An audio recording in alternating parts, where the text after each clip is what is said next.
Hello and welcome to video number 3. We're going to talk about gathering and organizing your content. Here is how it is going to work. First, you're going to get all your content and put it all in one folder. It doesn't have to be organized. And then you're going to start making other folders. You're going to need to have some sort of system to know which folders are which. So what I recommend is you figure out your delivery plan. So once you figure out your delivery plan, then you can do week 1, week 2, week 3, and so forth. In month 1, month 2, month 3, and so forth.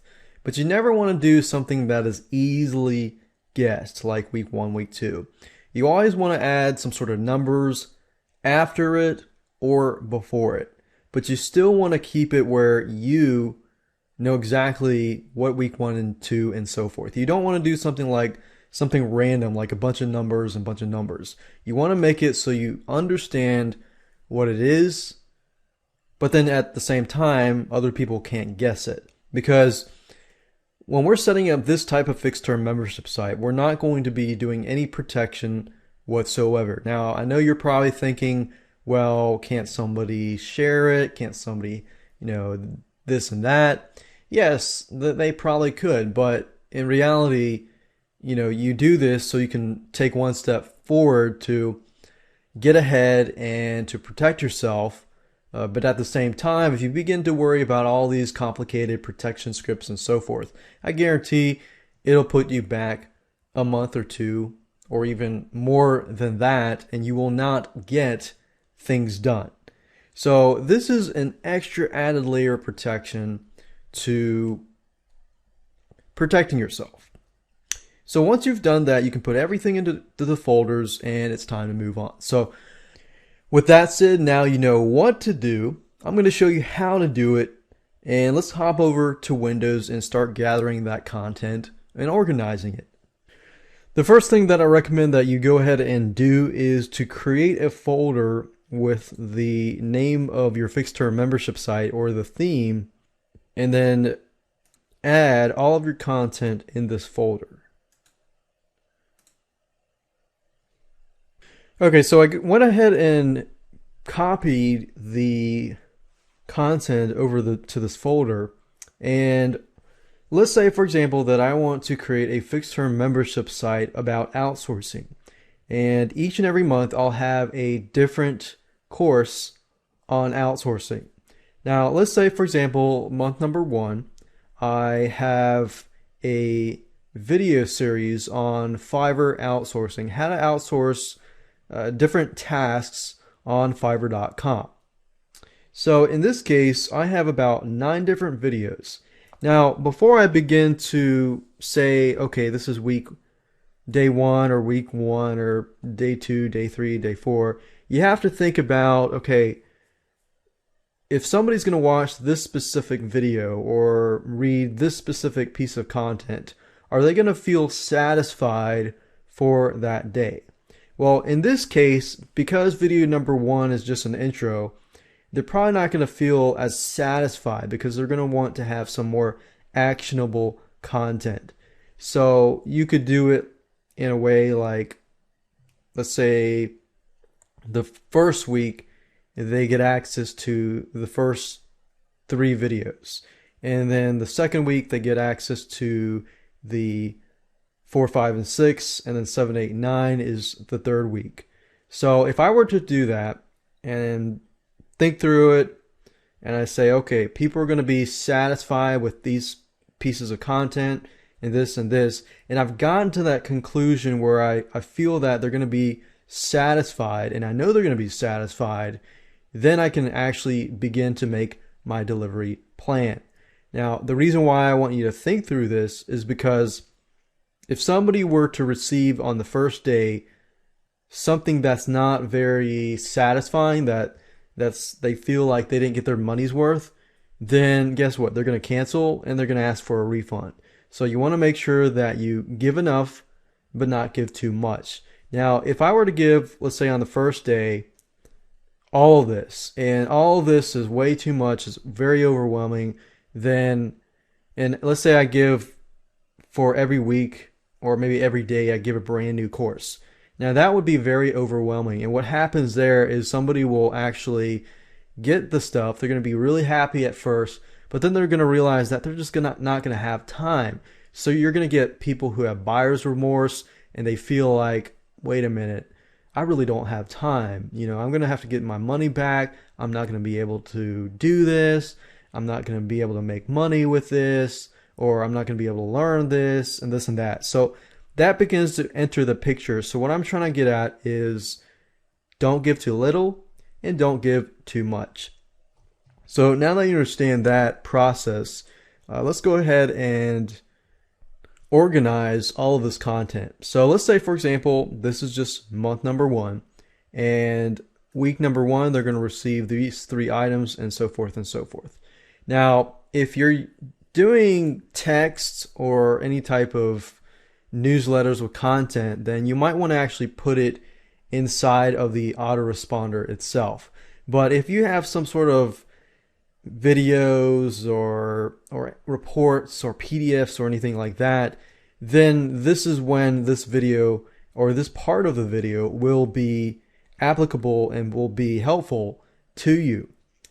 So in this case, I have AVI files and Flash files. And let's say because people are learning only, then I'm only going to provide the Flash files. And what this means is when somebody goes to the link that I send them, they're going to be able to watch the video on site. So obviously you need to locate your files, and then you need to zip your files up. Or if you're not going to do zip files, then you want to make sure that they can read it, or they can watch it, or they can download it off of your site. So in this case, I have decided that, okay, all I want them to do is watch the video on my website. So this is a Flash content, which basically means somebody will come to the site and they'll see the Flash video immediately. Now, what I want to do here is I want to do, say, week 1 and then dash, and then it could be whatever that specific piece of content is about.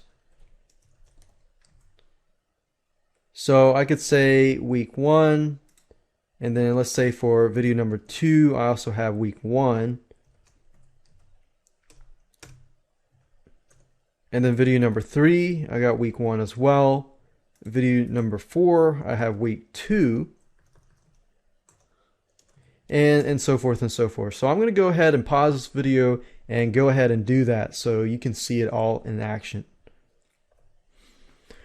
Okay, so I went ahead and did it, and as you can see, I've got week 1, week 1, week 1, 2, 2, 2, and 3, 3, 3. So right now we have created an amount of content for 3 weeks. And of course, I can add to this and create more weeks of content in the future. But in this case, I just want to use this as an example. So as you can see, I have named it week 1. So in this case, I'm going to send all these 3 videos to people in one email. Now, if you want to do it on a daily basis, then you might want to say week 1, day 1. Now, I know this looks a little tedious, but I guarantee you that it's going to help you in the long run. So day 1, because that's an introduction video, let's say we'll just give that on day 1 as well. But the 3rd video, which is article research, and let's say my target audience are newbies, so they really need to understand how to do it correctly, and they need the time. So I'm going to say day 3.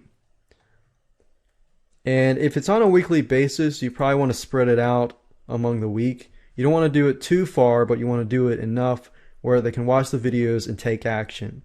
Like take action that day or the next day, and give them enough time so that they take action. And this is one of the strategies too that you can use with, getting them to stay in your membership site.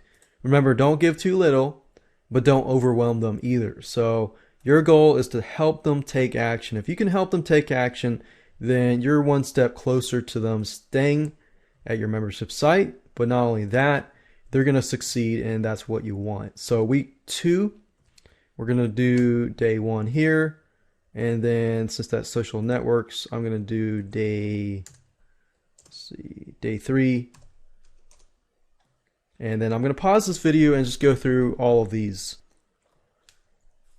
Alright, so now you see that I've gone through everything, and I've got week 1, day 1, and then day 1, and then week 1, day 3, and then week 2, day 1, and week 2, day 3, week 2, day 5, and as you can see, I've done day 1, 3, and 5. And the reason why I did that was just to leave a day in between so that people will have enough time to take action. If you can get them to take action, then they'll love you. And if they can succeed, then they'll love you even more, and of course they'll stay at your site even longer. So now that you have done that, we're almost done. Now, before I end this video, what I want to do is figure out, in terms of an autoresponder, okay, I've got week 1, so there's 7 days in a week, and if you start using an autoresponder, the day 1 is actually starts with 0. So day 3 would actually be, let's see, 1, and then what I'll do is I'll use dots. And this is really not that complicated once you get a hang of it. So day 1, week 1.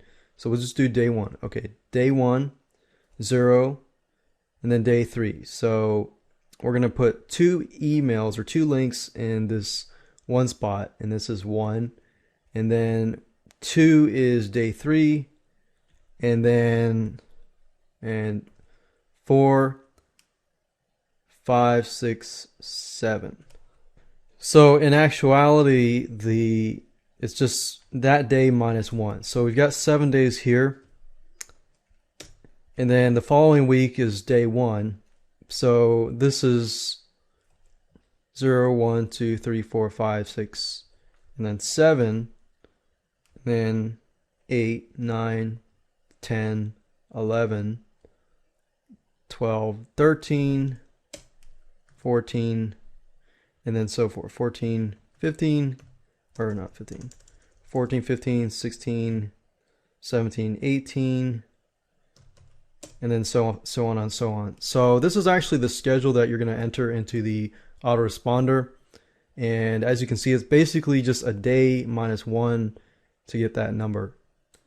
And it'll make all sense when I actually set up the autoresponder and set up the sequences and everything like that. So I'm going to close this down, and we're going to move on to the next video, and I'm going to talk about how to increase your stick rate so that people will stay in your membership site.